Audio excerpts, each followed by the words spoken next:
로마서 8장 28절에서 30절까지 보겠습니다. 우리가 알거니와 하나님을 사랑하는 자들 곧 그분의 목적에 따라 부르심을 받은 자들에게는 모든 것이 합력하여 선을 이루느니라. 이는 그분께서 미리 하신 자들을 또한 예정하셔서 자신의 아들의 형상과 같은 모습이 되게 하셨기 때문이니 이것은 그분이 많은 형제들 중에서 맏아들이 되게 하려 하심이니라. 다 같이요. 더욱이 그분께서는 자신이 예정하신 자들 그들을 또한 그분께서 부르시고 또 자신이 부르신 자들 그들을 또한 그분께서 의롭게 하시며 또 그분께서 의롭게 하신 자들 그들을 또한 그분께서 영화롭게 하셨느니라. 아멘. 자, 오늘은 28절에 그분의 목적에 따라 부르심을 받은 자들 거기서 제가 그분의 목적 이런 제목으로 여러분에게 말씀을 드릴게요. 제가 지난 시간에 이 본문으로 여러분에게 말씀을 드렸죠. 그때 우리에게는 하나님의 부르심이 있다. 그분의 목적에 따른 그런 부르심이 있다. 그걸 말씀을 드렸어요. 그리고 그 부르심, 그러니까 그 목적을 존중하는 거는 그 부르심을 존중해서 살아가는 것이다. 그래서 여러 가지로 하나님의 부르심을 존중하면서 우리가 이 땅에서 어떻게 살아야 되는지 여러분에게 말씀을 드렸습니다. 오늘 우리가 읽은 이 본문은 사실 불신자들이 이해하기가 참 어려운 부분입니다. 이거 읽고서 오해하기 좋고요. 그 다음에 또 삐딱하게 나가기 쉬운 그런 어떻게 보면 본문이에요. 그래서 여러분들이 보시면 여기에 28절 우리가 알거니와 이렇게 시작하죠? 자, 여기서 우리는 누굴까요? 바울과 로마 교회 성도들을 1차적으로 의미하겠죠. 우리에게도 적용할 수 있는 거죠. 그러니까 우리는 알아요. 그런데 믿지 않는 사람들은 이거 알기 어렵습니다. 이걸 다 이해시키려면 자꾸 오해를 해요. 자꾸 이상한 소리를 한다는 거죠. 우리는 이거를 알고 있다는 거예요. 그래서 이 본문의 내용을 우리가 이제 함께 살펴보려고 하는데 오늘 저는 여러분과 함께 그분의 목적, 그러니까 그분이 우리를 부르셨죠? 하나님께서 우리를 부르셨죠? 근데 이 부르심에 있어서 그분의 목적에 관해서 몇 가지로 여러분하고 살펴보려고 하는 거예요. 여러분이 아까 찬송을 드렸지만 제 노래에도 그런 게 있어요. 주님 목적 하신 대로 나는 온전케 되리. 사실 어떻게 보면 이 목적을 생각할 때마다 제가 지치고 힘들 때 힘이 나요. 그분이 부르셨는데 무슨 목적으로 부르셨는가? 그분이 나를 구원하셨는데 무슨 목적으로 구원하셨는가? 이거를 생각하면 제가 위축될 때 혹은 넘어질 때라도 다시 일어날 수 있는 힘이 난다는 거죠. 여러분도 이 그분의 목적에 대해서 좀 오늘 같이 말씀을 통해 살펴보면서 그런 목적으로 이제 그런 목적에 따라 나를 부르신 거구나 이렇게 생각하면서 좀 위로가 되는 시간이 되었으면 좋겠습니다. 자, 먼저 제가 여러분하고 살펴보려고 하는 게 첫 번째로 부르심에서 그분의 목적이 뭐냐라고 하는 거예요. 나를 부르셨는데 그분이 부르신 목적 그게 뭐냐라고 하는 거예요. 하나님이 나를 부르셨다고 믿으십니까? 하나님이 나를 부르셨죠? 죄에서 불렀어요. 세상에서 불렀어요. 사탄의 수하에서 불렀어요. 율법 아래 살던 나를 불렀다고요. 그런데 그 부르심의 목적이 뭐냐는 거예요. 그분의 목적이 뭐냐는 거예요. 그걸 한마디로 말하면 결국은 나를 예수님처럼 되게 만들려고 하는 거예요. 이게 오늘 성경에서 말하는 거예요. 28절에 그거를 선을 이룬다 그렇게 돼 있죠. 이 선을 이룬다는 게 결국은 하나님께서 목적하신 그것이 이루어지게 되는 거예요. 그리고 29절에서는 여러분 이렇게 돼 있어요. 자신의 아들의 형상과 같은 모습이 되게 하셨다. 찾으셨어요? 자, 이게 하나님께서 나를 부르셨을 때 그분의 목적이에요. 그리고 30절에서는 이렇게 돼 있죠. 끝에 그들을 또한 그분께서 뭐라고 돼 있어요? 영화롭게 하셨다. 이게 표현은 다르지만 이 28절, 29절, 30절에서 다 같은 걸 말해요. 궁극적으로 우리를 누구처럼 되게 하려고요? 예수님처럼 되게 하려고 그렇게 하신 거라는 거죠. 자, 29절에 보세요. 다 같이 한번 읽어보겠습니다. 이는 그분께서 미리 하신 자들을 또한 예정하셔서 자신의 아들의 형상과 같은 모습이 되게 하셨기 때문이니 이것은 그분이 많은 형제들 중에서 맏아들이 되게 하려 하심이니라. 자, 자신의 아들의 형상과 같은 모습이 되게 하셨다. 여기서 이제 형상을 생각해 보자는 거죠. 형상이 뭐냐? 고린도후서 4장 4절에 보면 예수님을 표현할 때 이렇게 표현했어요. 하나님의 형상이신 그리스도. 읽어보신 적 있죠? 그리고요, 골로새 1장 15절에는 예수님을 또 이렇게 표현했어요. 보이지 아니하시는 하나님의 형상. 그러면 예수님도 하나님의 형상이란 말이죠. 그죠? 그럼 이 형상이란 말은 뭐냐? 단지 닮는 것 그 이상입니다. 완전히 본을 뜨고 정확하게 그 모습이 되는 것을 우리가 여기서 형상, 영어로는 이미지 그렇게 돼 있어요. 이미지. 그렇게 돼 있어요. 오늘날 사진을 우리가 이미지라고 그러잖아요. 여러분, 그 사진 속에 있는 내 모습은 나를 닮은 거예요? 내 모습이에요. 내 모습이죠? 그렇게 되는 걸 우리가 형상이라고 얘기하는 거예요. 그냥 단지 나를 비슷하게 이렇게 된다기보다도. 자, 그리고요, 여기 보시면, 29절에 이렇게 돼 있죠? 자신의 아들의 형상과 같은 모습이, 그러니까 모모와 같은 모습이 되게 하셨다 그랬죠? 뭐와 같은 모습이 되게 하셨다. 이거는 여러분이 그 모양에 있어서 닮게 되는 거, 모양에 있어서 같아지는 거, 이런 것들을 얘기하는 거예요. 어떻게 보면 형상이라는 말과 같은 개념이죠. 그래서 그 아들의 형상과 같은 모습이 되게 하셨다는 건 결국 우리를 누구처럼 되게 한다는 거예요. 예수님처럼 되게 한다는 거죠. 이게 굉장히 기쁜 일이에요. 왜 그러냐면 여러분, 우리는 하나님을 기쁘게 할 수 없어요. 그런데 예수님을 보세요. 이는 내 사랑하는 아들이요, 내 기뻐하는 자다. 그분 안에서 하나님은 만족하셔요. 그리고요, 내가 그분의 기뻐하는 일을 행하니까 그분이 나를 혼자 두시지 않았다라는 말도 예수님께서 하신 게 있어요. 요한복음 8장 29절에서. 그죠? 이렇게 하나님을 온전히 기쁘게 한 창조 목적이 뭐예요? 우리가 무엇 때문에 존재하는 거예요? 하나님을 기쁘게 하려고 존재하는 거라고 요한계시록 4장에 써 있잖아요. 4장 11절에 그렇게 써 있죠? 그런데 우리 힘으로 그게 불가능했는데 예수님은 완전히 하나님을 기쁘게 하신 거예요. 근데 우리가 예수님처럼 된다면 어떻게 되는 거예요? 바로 그 창조 목적에 가장 잘 어울리게 하나님을 온전히 기쁘게 드리는 모습이 된다는 거죠. 이게 이 몸에서, 이 삶에서 그런 모습이 나온다는 걸 생각하면 놀랍지 않습니까? 자주 넘어지고, 자주 실수하고, 육신적인 모습이 나오고, 어리석은 모습이 얼마나 많이 나옵니까? 하나님 앞에 약속하고, 하나님 앞에 헌신하기로 했다가도 또 사정 안 좋으면 내빼고, 등 돌리고, 내 멋대로 하던 이런 내가 온전히 예수님처럼 하나님을 기쁘시게 한다는 것, 그런 때가 나에게 온다는 건 너무너무나 복된 일 아닙니까? 이게 우리에게 있다는 거죠. 이 말은 요한일서 3장 2절에 보면 사도 요한이 이렇게 말한 거 있죠. 그분께서 나타나실 때에 우리가 그분과 같게 될 것을 아노니. 이게 그 말이에요. 같은 말이에요. 그러니까 하나님이 나를 불렀어요. 예수님을 통해 불렀어요. 십자가를 통해 불렀어요. 복음을 통해 불렀단 말이죠. 이렇게 하나님이 나를 부르신 그 목적이 뭐냐? 그 부르심에 있어서 그분의 목적이 뭐냐라고 할 때 결국은 나를 누구처럼 되게 하는 거예요? 예수님처럼 되게 하는 거라는 거죠. 이게 얼마나 놀라운 일입니까? 29절 그 밑에 또 보세요. 그래서 이런 말이 덧붙여졌어요. 이것은 그분이 많은 형제들 중에서 맏아들이 되게 하려 하심이라. 예수님 하나님 아들이십니까? 여러분도 하나님의 아들이십니까? 나도 하나님의 아들이죠. 근데 여기서 좀 다른 게 있어요. 예수님은 독생자로서 하나님의 아들이에요.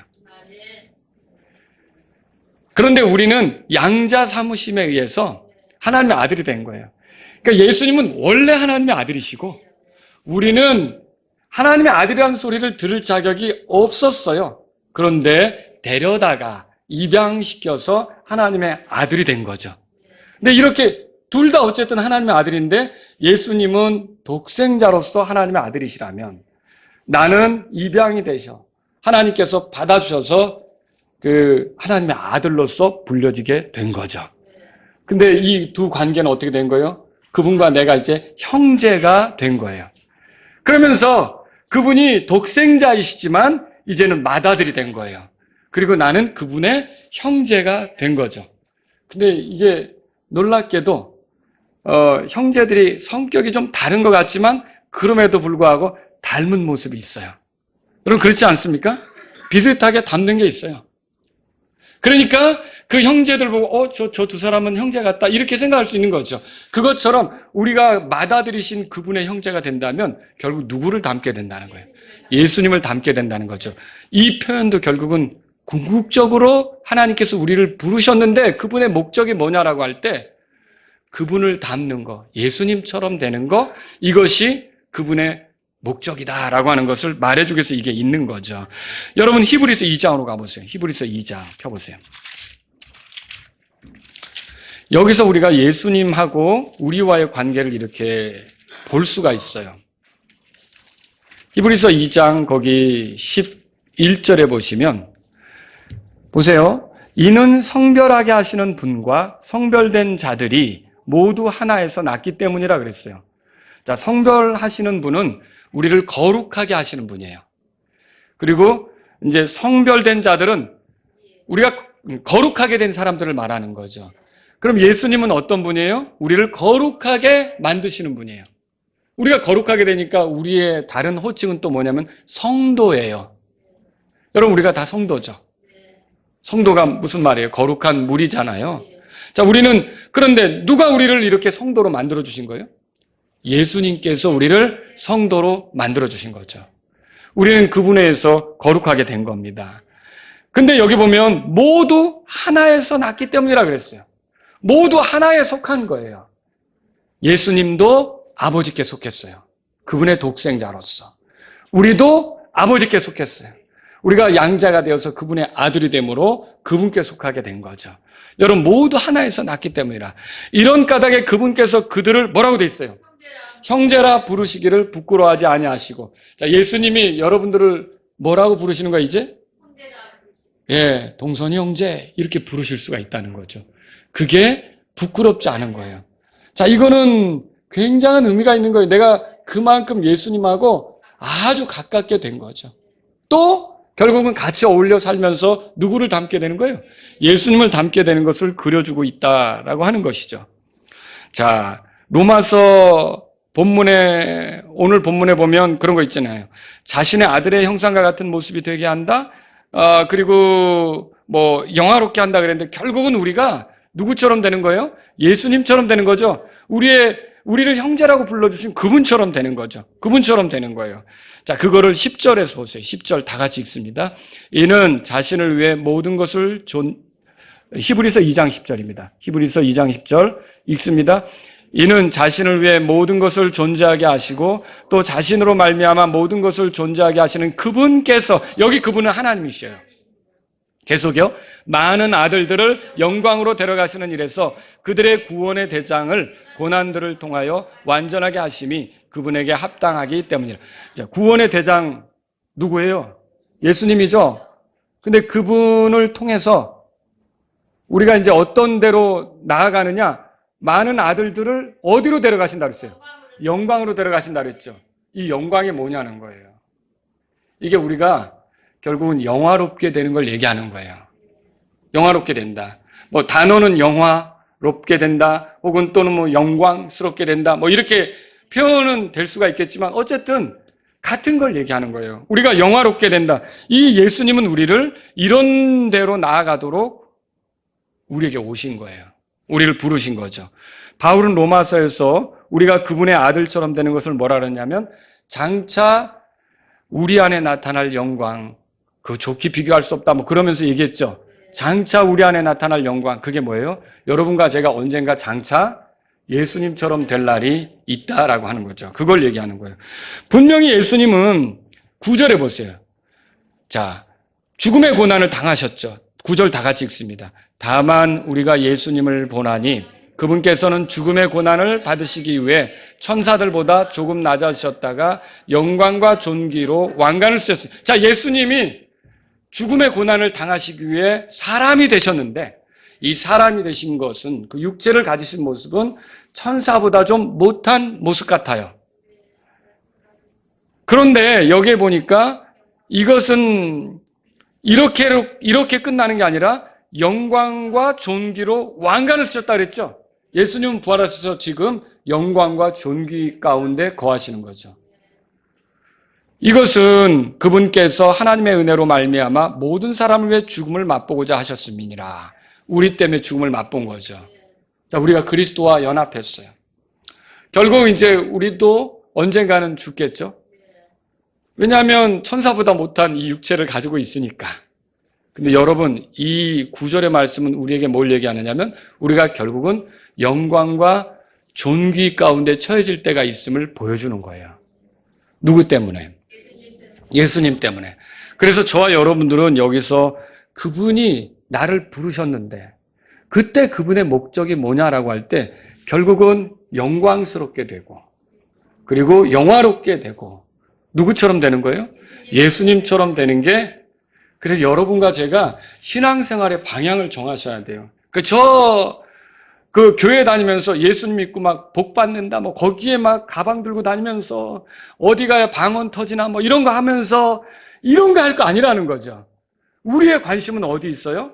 내가 예수님처럼 된다는 데 맞춰서 그분을 닮아가는 거, 그분을 알아가는 거, 결국은 그분처럼 되는 거를 소망 삼고 사는 것이 우리 신앙생활이어야 한다는 거죠. 하나님께서 우리와 영혼을 보내시고자 육체가 되셨어요. 예수님이 육체가 되신 거죠? 여러분, 예수님은 부활하신 뒤에 그 육체를 잃어버렸습니까? 이거 생각해 보세요, 한번. 하나님께서, 영원하신 하나님께서 육체를 가지시고 오셨잖아요. 지금 9절에 읽은 것처럼 죽음의 고난을 받으셨잖아요. 그리고 영광과 존귀로 관을 쓰셨는데, 왕관을 쓰셨는데, 이때 예수님이 몸을 버린 게 아니라 부활의 몸을 취하셨어요. 그 육체를 취하셨어요. 근데 하나님이 육체를 영원히 취하시고 살기로 하신 거예요. 그분이 예수님이에요. 누구 때문에? 우리를 사랑하셨기 때문에. 우리와 영혼을 보내고 있어요. 하나님이 그 육체를 영원히, 부활의 육체를 영원히 취하시기로 한 거예요. 그리고서 어떻게 하셨느냐? 우리를 부르셨는데, 우리를 이제, 그분은 낮아지신 것 같은데, 우리는 그분에게로 높이셔서, 우리가 그분의 육체와 같은 육체를 가지고 살아가도록 허락하신 거죠. 이건 굉장한 거예요.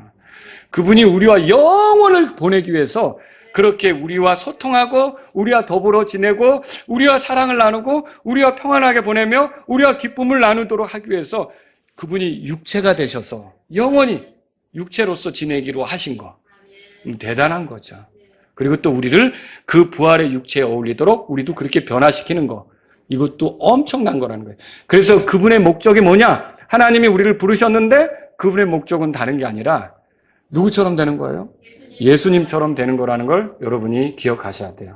아, 내가 이 땅에서 어떻게 살든지 그런 목적으로 가고 있구나. 그게 내 꼬린 지점이구나. 그게 내가 가야 될 방향이구나. 이거를 늘 잊지 마시라는 거죠. 자, 두 번째로 드리고 싶은 것은 이거예요. 부르심에서 그분의 목적의 가치가 뭐냐는 거죠. 그 가치는 이런 거예요. 그분의 목적이 어떤 인간 개인의 목적입니까? 아니죠. 누구 목적이에요? 하나님의 목적이죠. 자, 그렇다면 여기서 이게 중요한 건데, 이게 하나님의 목적이라면 이 목적은 절대 흐지부지 되지 않습니다. 이게 무슨 말일까요? 하나님의 목적이라면 이 목적은 반드시 성취되는 거예요. 반드시 이루어지는 거예요. 그러니까 그 누구도 하나님이 하시는 일을 막을 수는 없어요. 그 무엇도 하나님이 하시려고 하는 그 목적을 이루는 거 있잖아요. 이것에 대해서 방해할 수는 없어요. 이건 반드시 이루어질 거예요. 하나님은요, 목적을 가지고 행동하셔요. 자, 보세요. 들어보세요. 하나님께서 우리를 구원하시고 거룩한 부르심으로 우리를 부르신 것은 우리의 행위들에 따른 것이 아니고 오직 그분의 목적과 은혜에 따른 것이라고 디모데후서 1장 9절에서 말했어요. 우리를 구원하신 것, 우리를 부르신 것도 우리 행위에 따른 게 아니라 그분의 목적과 은혜에 따른 것이다. 이렇게 말하고 있는 거죠. 고린도전서 2장으로 가보세요. 고린도전서 2장 펴보세요. 자, 그러면 이 목적, 이것은 언제 정해졌을까요? 사람이 타락하고 나서? 저거 아담이 범죄한 걸 보니까 내가 이제 저 아담과 아담의 후손들을 구원해가지고 내가 예수님처럼 만들어야겠다. 아담이 타락하고 나서 그 결정을 하셨을까요? 이 놀라운 거예요, 여러분. 그러니까 어떻게 보면 어떤 사람은 왜 하나님께서 에덴 동산에 선악과를 만들어가지고 우리를 이 꼴이 되게 하셨냐, 막 이렇게 항의도 하는데 성경을 모르니까 그렇죠. 하나님은 참 긍휼이 많으신 분이에요.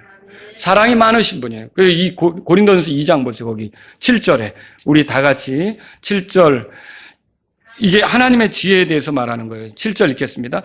다만 우리가 신비 가운데 있는 하나님의 지혜, 곧 감추어진 지혜를 말하노니 이것은 하나님께서 우리의 영광을 위하여 세상 이전에 미리 정하신 것이, 우리의 영광을 위하여 우리가 영화롭게 되고 우리가 예수님처럼 되는 거 있잖아요. 우리가 그렇게 정말 주님이 목적하신 그것에 이르도록 하는 것, 그것을 하나님께서 계획하셨는데 언제 이거를 정하셨다 그랬어요? 세상 이전에 미리 정하셨대요. 그럼 그게 뭘 얘기하는 거예요? 내가 넘어질 것, 아담이 넘어질 것을 아시고 다 그것까지도 마련해 놓으셨다는 거죠. 정말 대단한 사랑 아닙니까? 그래서 하나님은 적절하게 이렇게 우리에게 예언을 주실 수 있는 거죠. 말씀을 주실 수 있는 거죠. 우리의 영광, 우리가 영화롭게 되는 것은 세상 이전부터 하나님께서 계획하신 것이다. 미리 정하신 것이다. 그래서 하나님의 부르심에 참여한다면, 여러분 하나님의 부르심에 참여했습니까? 하나님은 어떻게 날 부르셨어요? 십자가로. 예수님을 통해 불렀죠. 그럼 여러분이 그 부르심 안에 들어왔습니까? 이제 그러면 우리가 그걸 신학적으로 유효적인 부르심이라고 그랬잖아요. 그 부르심 안에 있는 사람은 궁극적으로 어떻게 되는 거예요? 영화롭게 되는 것을 경험하게 되는 거예요. 경험하게 되는 거죠. 그래서 오늘 로마서 8장 29절에 그렇게 돼 있잖아요. 또한 예정하셔서. 미리 정하신 거예요. 30절에도 그분께서 자신이 예정하신 자들, 그렇게 돼 있죠. 이게 여러분이 오해하시면 안 돼요. 그게 칼빈주의자들은 구원받을 자들이 정해졌고 지옥에 갈 자들이 정해졌고 이렇게 가르치고 있어요. 지금 그 얘기가 아니에요. 여기서 예정하신 것은 29절을 잘 보시면요. 이 예정하신 자들은 뭘 얘기하는 거냐면 30절에 29절에 보시면 이렇게 돼 있죠. 예정하셨는데 영어 성경을 잘 보세요. 그분이 또한 예정하셨는데 어떻게 되도록 예정하셨냐면 하나님의 그분의 아들의 형상과 같은 모습이 되도록 예정하셨다는 얘기예요. 그러니까 이게 구원받을 자들을 정해놓고 구원받지 못할 자들을 정해놓고 이게 아니라 이게 그 부르심 안에 들어온 사람들은 어떻게 되도록 예정하셨다는 거예요? 하나님의 아들의 형상과 같은 모습이 되도록 예정하셨다는 뜻이죠. 그게 예정하신 자들이에요. 그게 그 안에서 발견할 수 있는 거죠. 그래서 이 말이 여기 나온 거고요. 지금부터 약 2000년 전에 갈보리 십자가가 있었잖아요. 거기서 예수님이 죽으셨죠? 근데 이 예수님의 죽음은 갑작스럽게 임기응변처럼 마련된 겁니까? 그게 아니라는 거죠. 사도행전 2장 23절에 베드로가 이렇게 설교했어요. 예수님을 가리켜, 십자가 못 박혀 죽임당하신 예수님을 가리켜 이렇게 말했어요. 하나님의 정하신 계획과 미리 하심을 통하여 넘겨주신 그분, 이렇게 써있어요. 그러니까 예수님이 죽은 거는 급작스럽게 임기응변식으로 된 게 아니라는 거죠. 이건 뭐예요? 하나님의 계획. 미리 아심에 의해서 정해진 거예요. 미리 정하신 거예요. 예정된 거였다는 거죠. 또 여러분, 요한복음 우리가 3장 16절에 잘 알죠? 하나님께서 세상을 이처럼 사랑하사 자신의 독생자를 주셨으니. 그럼 이 말씀에서 볼 때 예수님은 자기 혼자 오겠다고 세상을 찾아오신 거예요? 뭘 발견할 수 있죠? 하나님 아버지께서 그분을 보내신 거예요. 그러니까 여기에 하나님의 계획이 있었다는 거죠. 그러니까 예수님은 하나님의 계획대로 하나님의 뜻대로 이 세상에 찾아오신 거예요. 또 더군다나 갈라디아서 4장 4절에 충만한 때가 이르렀을 때 하나님께서 자신의 아들을 보내셔서 한 여자에게 나게 하셨다고 되어 있어요. 이것도 뭘 얘기하고 있어요? 예수님이 그냥 여자의 몸에서 스스로 태어난 거예요? 누가 보내신 거예요? 예, 하나님께서 보내셨다고 썼죠. 이게 하나님의 계획에 의해서 움직였다는 말이에요. 또 로마서 8장 32절에 오늘 본 말씀 보면요, 자신의 아들을 아끼지 아니하시고 우리 모두를 위해 그분을 내어주신 분께서 그랬어요. 그러면 우리를 위하여 자신의 아들을 내어주셨다고 했으니까 결국은 예수님이 이 땅에 오는 게 예수님 스스로 오신 거예요? 하나님 아버지의 계획에 의해서 온 거예요? 하나님 아버지의 계획에 의해서 온 거죠. 이런 걸 볼 때 우리가 뭘 알 수 있어요? 예수님은 하나님의 그 미리 정하신 계획에 의해서 이 땅에 오신 것이다. 그걸 알 수 있는 거예요. 하나님의 보내심의 목적을 성취하기 위해서 이 땅에 오신 것이다. 그걸 우리가 알 수 있는 거죠. 그러면 우리가 그분의 목적에 따라 부르심을 받았다면 결국 우리는 어떻게 될까요? 모든 것이 협력하여 선을 이룬다고 했듯이 그 목적이 이루어지겠죠? 그리고요, 구원받아 하나님의 아들이 되었다면 우리가 그분의 아들의 형상과 같은 모습이 되겠죠? 그리고 우리가 의롭다함을 얻었다면 결국 어떻게 될까요? 영화롭게 되는 것에 이르겠죠. 자, 이게 여기 보시면요, 여러분 30절에 예정하셨다든지 또 부르셨다든지 또 뭐 의롭게 하셨다든지 영화롭게 하셨다든지 이런 말이 있죠? 이게 다 영어 성에는 과거 시제로 돼 있어요. 그럼 무슨 말이냐면요, 하나님의 계획 안에서는 이미 이루어진 거예요. 하나님의 목적 안에서 이미 끝나버린 일이에요. 근데 하나님하고 우리의 차이점은 있죠. 하나님은 영원하시죠. 근데 우리는 시간의 제약을 받잖아요. 그 영화롭게 된 건 우리에게 이루어졌어요? 안 이루어졌어요? 안 이루어졌죠. 그 이루어질 때가 있겠죠? 근데 하나님의 목적 안에서는 이루어졌을까요? 이미 이루어졌기 때문에 과거 시제로 되어 있는 거예요. 영화롭게 하실 것이다가 아니라 영화롭게 뭐라고 되어 있어요? 하셨느니라로 되어 있는 거예요.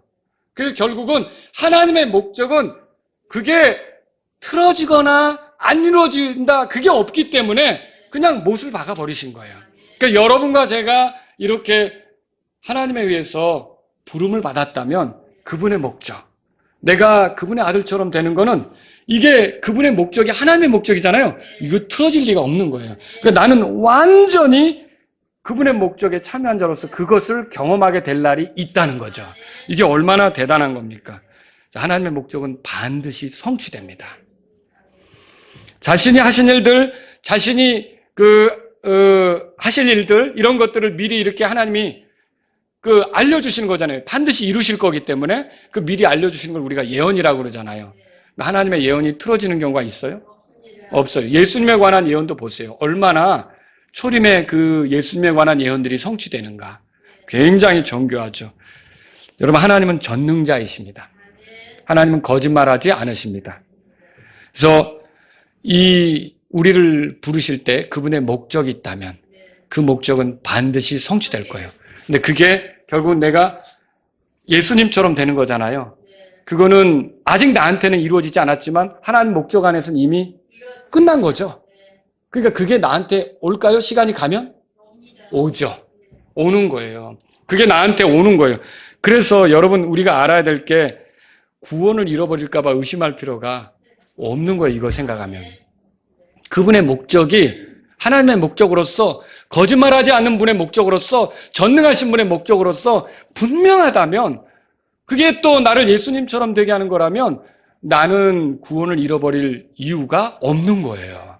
여러분, 이 점으로 인해 주님을 찬양하시 바랍니다. 하나님께서는 처음부터 끝까지 아시는 거예요. 여러분, 그렇게 믿으시죠? 우리는 겪어봐야 알죠. 근데 하나님은 구원받은 이후 내 죽음에 들어갈 때까지 다 아시는 거죠. 그게뿐만입니까? 하늘에 올라가는 것도 알고 내가 어떻게 부활할지도 아시는 거고 어떻게 변화될 것도 아시는 거죠. 그래서 여기 이 30절에 로마서 8장 거기에 보시면요, 예정하신 자들, 29절에는 미리 하신 자들 찾으셨어요? 29절에는 미리 하신 자들 그렇게 말했고요. 30절에서는 또 예정하신 자들 이렇게 말했어요. 이게 칼빈주의 얘기하는 거 아니라 그랬죠? 구원은 예정에 따른 게 아니라 예수님을 믿느냐에 달려 있어요. 믿으면 구원받고 믿지 않으면 멸망하고. 아시겠죠? 그리고 그분이 부르신 자들, 여기에는 이제 30절에 보시면 자신이 부르신 자들 그렇게 돼 있죠? 우리가 부르심을 받아들여서 그 부르심이 효력 있게 된 자들, 그리고 의롭게 된 자들, 그게 나오죠. 여러분, 의롭게 되었습니까? 자, 이렇게 된 사람들은 결국 어떻게 되는 거예요? 영화롭게 하셨다. 이게 이제 결정된 거죠. 여러분은 그렇게 될 날이 있는 거예요. 그러니까 그래서 여러분과 제가 혹시 사탄에 의해서 휘둘리고 넘어진 순간이 있다 할지라도 여러분이 거기서 생각하셔야 돼요. 이게 내 끝이 아니다. 이게 내 끝이 아니다. 사탄은 나를 유혹하고 넘어뜨리고 계속 나를 이렇게 시험하면서 엉망진창으로 가게 하는 것 같지만 사탄이 무슨 수를 써도 결국은 그분의 목적이 성취된다고 믿으셔야 돼요. 그래서 어떻게 해요? 빨리 하나님께 자백하면서 털고서 일어나서 그분의 목적을 바라보면서 거기에 어울리는 삶을 살아갈 수 있기를 바랍니다. 이게 우리에게 있어야 될 거라는 거죠. 아시겠죠?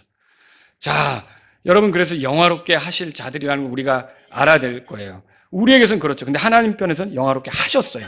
영화롭게 하셨죠. 하나님은 사람과 다릅니다. 우리는 계획하고 이루지 못할 때가 있다고 그랬죠? 하나님은 계획하고 이루지 못하는 일이 있겠습니까? 없는 거죠. 자, 여러분이 의롭다움을 받으셨습니까? 그 다음에 순서는 뭘까요? 보세요. 30절 끝에 그분께서 의롭게 하신 자들을 그들을 또한 뭐라고 돼 있어요? 여기서 알아야 될 게 뭐예요? 우리가 칭의만 되고 끝나는 구원은 없다는 거예요. 죄사함만 받고 끝나는 구원은 없다는 거죠. 그러니까 우리가 칭의가 되었다면 결국 영화까지 가는 게 하나님의 구원의 계획이고 목적이라는 거예요. 그러니까 우리가 얼마나 위대한 하나님의 그 목적 안에 있습니까? 여러분, 우리가 생각해야 될 게 있어요. 구원이라고 하는 게 누구를 위한 구원인가? 처음에 교회 다니는 사람은요, 나를 위한 구원 이렇게 생각해요. 그거 틀리지는 않습니다. 하나님께서 나를 사랑하시고 나를 위해 구원을 베푸시는 거니까. 그러나 성경을 보면요, 하나님을 위한 구원이에요. 이것도 알 필요가 있어요. 하나님 자신을 위한 구원이에요. 하나님의 명예가 달린 구원이에요. 만약에 하나님께서 나를 구원하시고 의롭게 하셨는데 영화롭게 하는 게 목적이라고 해놓고는 거기까지 가지 못하게 만든다. 내가 의롭게 된 사람인데 그러면 사탄은, 마귀들은 하나님에 대해서 얼마나 조롱을 할까요? 얼마나 비난을 퍼볼까요? 그분의 지혜, 그분의 권능, 그분의 어떠하심에 대해서, 신실하심에 대해서 얼마나 조롱할까요? 하나님 그거 듣기를 원하시겠습니까? 원치 않죠. 그래서 하나님은요, 자신의 명예가 달린 자신의 이름을 위해서 우리를 어떻게 하냐면, 그래서 이 구원은요, 우리를 위한 구원이기도 하지만 여러분이 더 크게 보셔야 돼요. 이 구원은 하나님을 위한 구원입니다. 하나님의 영예가 달린, 하나님의 영광이 달린, 그래서 시편 23편에 그분이 자신의 이름을 위하여 의의 길로 나를 인도한다고 돼 있죠. 그러니까 우리가 구원을 어떻게 받는 거냐면 나를 위한 구원이기도 하지만 하나님을 위한 구원이라는 것도 믿으셔야 돼요. 그래서 이거 실패할 수가 없는 거예요. 그분의 목적을 이루시는데 그분은요, 자신의 모든 걸 다 하십니다. 자신의 성품을 다 쏟아붓는 거예요. 그래서 사랑과 은혜, 긍휼, 오래 참으심, 권능, 신실하심, 지혜, 모든 걸 쏟아부면서 우리의 구원이 그 목적이 드러나도록 하는 데 이르도록 그렇게 하시는 거예요. 그러니까 내가 좀 넘어졌다고 해서 거기서 구원을 잃어버리는 거 아닌가? 이런 생각은 아니죠. 내가 넘어졌다고 해서 이거 안 되는가 보다. 아니요. 여러분은 이미 십자가로 승리하신 예수님 편에 서 있는 거예요. 십자가에서 예수님은 죄와 사망과 율법과 모든 세상의 것들 거기서 종지부를 지으셨어요. 우리가 그 예수님과 속해 있다면 저와 여러분들은요, 최후의 그분의 목적에 따라 영광스럽게 되는 걸 믿으시란 말이죠. 이게 우리의 구원이에요. 그래서 저와 여러분들은요, 이 구원에 대해서 흔들리면 안 되는 거죠. 세 번째로요, 그 부르심에서, 하나님의 부르심에서 그분의 목적은 누구에게 성취되는가, 이걸 한번 살펴보죠. 그것이 누구에게 성취되는가, 그 목적이. 이건 부르심을 받은 자들에게 되는 거예요. 부르심을 받은 자들. 다시 말하면 의롭게 된 자들에게만 성취되는 거예요. 모든 세상 사람들, 온 인류가 다 아니라는 거죠. 오늘날 만인 구원론을 주장하는 이들이 있어요. 하나님이 사랑이신데 지옥에 보내시겠냐? 하나님은 모든 사람들 다 구원하시는 거지. 맞아요? 그거 아니죠. 아니, 지옥은 사랑의 하나님이랑 어울리지 않지. 그래서 성경에서 지옥이란 말까지 지우려고 했잖아요. 여호와 증인들의 성경은 지옥이란 말을 빼버렸어요. 그러니까 이게 지옥을 싫어하는 거죠. 그런데 여러분 보세요. 성경을 읽어볼 때 하나님은 모든 인류를 통으로 다루지 않습니다. 성경 읽어보면 꼭 둘로 나눠요. 시편 1편을 보세요. 5절 6절에 그러므로 경건하지 아니한 자들은 심판 때 서지 못하고 죄인들은 의로운 자들의 회중 안에 서지 못하리라. 이는 의로운 자들의 길은 주께서 하시나 경건하지 아니한 자들의 길은 망할 것이기 때문이라. 여러분 이 말씀에도 보면 경건하지 아니한 자들이 있고 의로운 자들이 있어요. 죄인들이 의로운 자들의 회중에 들지 못한다고 그랬어요. 경건하지 아니한 자들은 심판 때 서지 못한다고 그랬어요. 그런데 의로운 자들의 길은 주께서 아신다 그렇게 됐어요. 보세요. 이게 구분이 되잖아요. 요한복음 3장에 가보세요. 요한복음 3장. 그리고 요한복음 3장. 자, 이 둘로 구분되는 거예요. 하나님이 세상을 통으로 다루시지 않는 거예요. 딱 둘로 나누셔요. 18절에 보세요. 다 같이 읽습니다. 그를 믿는 자는 정죄를 받지 아니하나 믿지 아니하는 자는 이미 정죄를 받았으니 이는 그가 하나님의 독생자 이름을 믿지 아니하였기 때문이라. 이 하나님의 독생자가 누구예요? 예수님이죠. 그럼 이 말은 그거죠. 예수님을 믿는 자가 있고 믿지 않는 자가 있다. 또 예수님을 믿는 자는 정죄를 받지 않는다. 예수님을 믿지 않는 자는 정죄를 받는다. 이게 두 부류로 나는 거죠. 정죄를 받으면 심판을 당하는 거고 지옥으로 떨어지는 거고, 정죄를 받지 않으면 심판당하지 않고 하나님의 구원에 참여하는 거고, 이게 두 부류로 나눠지는 거죠. 그 밑에 36절에도 보세요. 요한복음 3장 36절 같이 읽습니다. 아들을 믿는 자에게는 영존하는 생명이 있고 아들을 믿지 아니하는 자는 생명을 보지 못하고 도리어 하나님의 진노가 그 위에 머물러 있느니라 하더라. 자, 아들은 누구예요? 예수님이죠. 여기도 예수님을 믿는 자와 예수님을 믿지 않는 자로 나눠지죠. 예수님을 믿는 자에게는 영존하는 생명이 있고 예수님을 믿지 않는 자는 뭐예요? 하나님의 진노가 그 위에 머물러 있다 그렇게 말하고 있어요. 이렇게 둘로 딱 나눠진다는 거죠. 그래서 모든 사람이 다 예외 없이 구원받는다는 말은 맞아요? 틀려요? 이건 진리가 아니에요. 이건 거짓이에요. 그러면 누구만 구원받는 거예요? 지금 써 있었잖아요. 이거 예정된 자가 아니라 예수님을 믿는 자가 구원받는다고 써 있는 거예요. 무슨 말인지 알겠죠? 선택된 자가 아니라 예수님을 믿는 자가 구원받는다고 지금 써 있는 거죠. 이거 우리가 이렇게 정리해야 되죠. 부르심은 그래서 우리를 하나님의 목적으로 나아가게 해요. 근데 그거는 결국은 우리가 이제 칭의로 끝나지 않고 영화롭게 되는 거예요. 죄사함으로 끝나게 하지 않는다는 거죠. 죄사함은 여러분 구원의 첫 번째 단계예요. 그 시작이에요. 자, 그렇게 해서 우리가 어떻게 되냐면 결국은 영화롭게 되는 거예요. 그러니까 죄사함을 받았다는 거는 여러분 우리가 하나님 앞에 의롭다함을 얻었다는 거죠. 그렇죠? 그래서 오늘 본문 말씀 보세요. 로마서 8장 거기 30절에 보면 또 그분께서 의롭게 하신 자들 그들을 또한 뭐라고 되어 있어요? 그분께서 영화롭게 하셨다 그렇게 되어 있죠. 어제 제 아내가 전도하다가 모래내 시장에서 어떤 노인을 만났어요. 좀 나이가 드신 분이었는데 복음을 전하려고 했는데 이분이 죄가 없다고 하는 거예요. 나는 죄가 없어요. 그런데 여러분 이 말은 정말 잘 써야 되는 거예요. 요한일서 8장으로 가보세요. 요한일서 8장.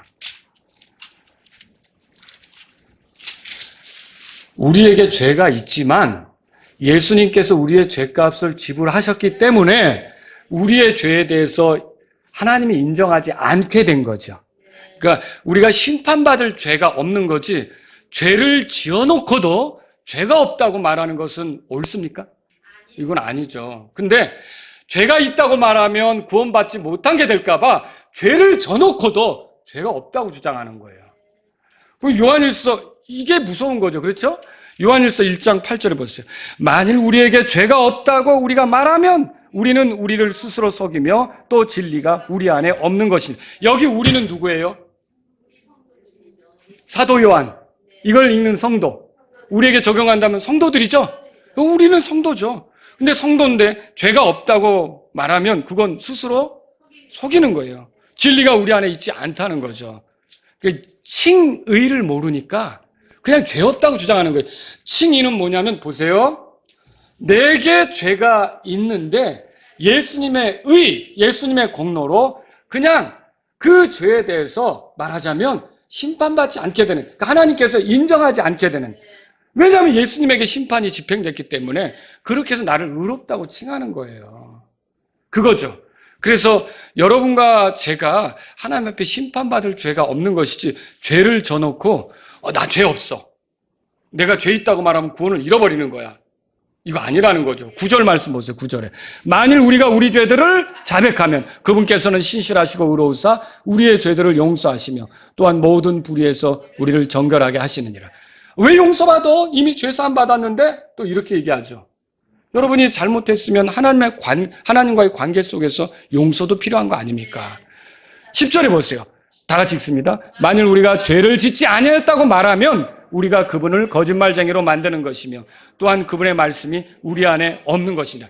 죄를 져놓고 죄 없다고 말하면 이게 하나님을 거짓말쟁이로 만드는 거죠. 이거는 올바른 게 아니에요. 저와 여러분들은요, 칭의를 얻었다면 결국은 영화롭게 될 사람들이에요.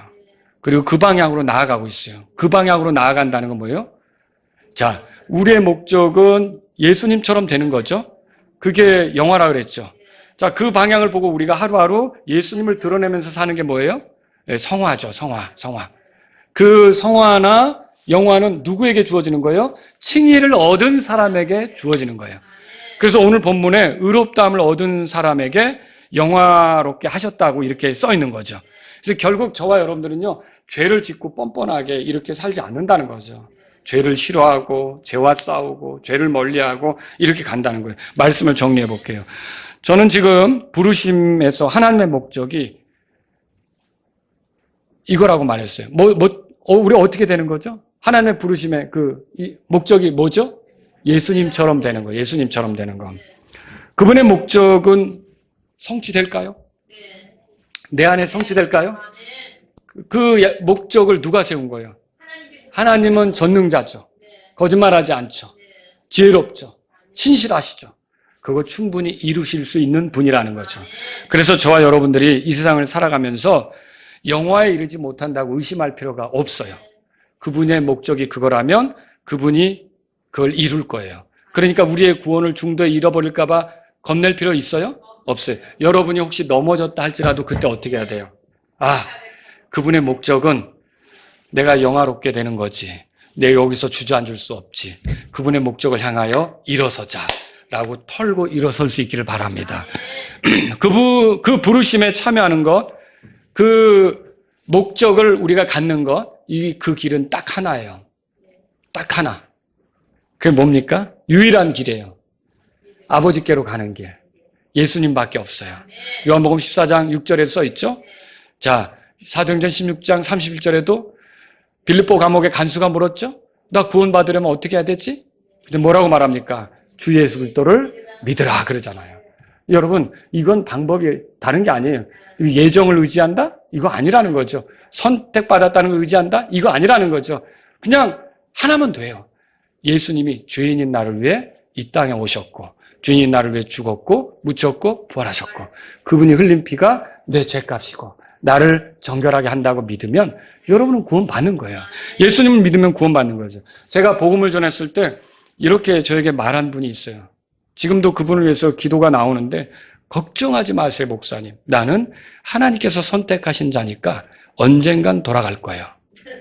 그 사람이 바로 이 로마서 8장을 지금 잘못 읽은 거죠. 이게 믿지 않는 사람들에게는 이런 함정에 빠지게 하는 거예요. 여러분, 그분이 그럼 의지하는 건 뭘까요? 지금 선택을 의지하고 있는 거예요. 하나님이 나를 예정하셨다는 걸 의지하고 있는 거예요. 그게 정말 정확하지도 않은데, 여러분, 그 사람이 믿는 건 예수님이 아니란 말이죠. 그 사람이 구원받을 수 있겠어요? 그 상태로? 안 된다는 거죠. 예수님께로 와야 구원받는 거죠. 이스라엘 백성을 생각해 보세요. 스스로 하나님의 선민이라고 생각했어요. 선민이 뭐예요? 선택받은 백성이라고 생각한 거죠. 근데 얼마나 많은 이스라엘 사람들이 멸망길로 갔습니까? 그럼 왜 멸망길로 간 거예요? 예수님을 경시했죠. 예수님을 외면했잖아요. 여러분, 그래서 구원의 길은 하나예요. 예수님밖에 없습니다. 예수님을 구주로 믿어야 되는 거예요. 겸손하게 자신이 죄인인 걸 인정하고 예수님을 구주로 받아들여야 되는 거. 그거 외에는 없습니다. 여러분은 이미 구원받았습니까? 그러면 하나님의 부르심 안에 들어온 거네요. 여러분은 그러면 예수 그리스도처럼 되도록 미리 정해진 사람들이네요. 예정된 사람들이네요. 여러분은 그러면 의롭다함을 얻었습니까? 그럼 여러분이 영화롭게 될 거라는 거죠. 그러므로 여러분이 지금 하나님은 나를 영화롭게 할 목적으로 부르셨으니까 그 목적에 맞게 내가 거룩하게 주님을 드러내면서 살자, 이런 마음으로 살 수 있기를 바랍니다. 그게 의롭다함을 얻은 칭의받은 사람의 삶의 태도라는 거죠. 우리 다 같이 일어서시겠습니다. 오늘 이 말씀을 들으신 여러분 가운데 하나님 아버지, 내가 이렇게 부족하지만 하나님께서 나를 부르셨고 의롭게 하셨다면 결국은 그 부르심의 그 목적대로 나를 영화롭게 하실 건데, 아버지, 제가 그걸 늘 잊지 않고 생각하며 살기를 원합니다. 이런 분이 있다면 이 시간 주님 앞에 나아가십시오. 내가 넘어질 때가 있습니다. 약한 모습 드러낼 때가 있습니다. 그것이 내 끝이 아니라는 것을 알고 주님을 의지해서 걷기를 원합니다. 이런 분이 있다면 이 시간 주님 앞에 나아가십시오. 하나님 아버지, 제가 예수님처럼 되는 게 내 목적이라면 지금 이 땅에 살면서 예수님의 모습이 제 삶에 드러나길 원합니다. 이런 분이 있다면 이 시간 주님 앞에 나아가십시오.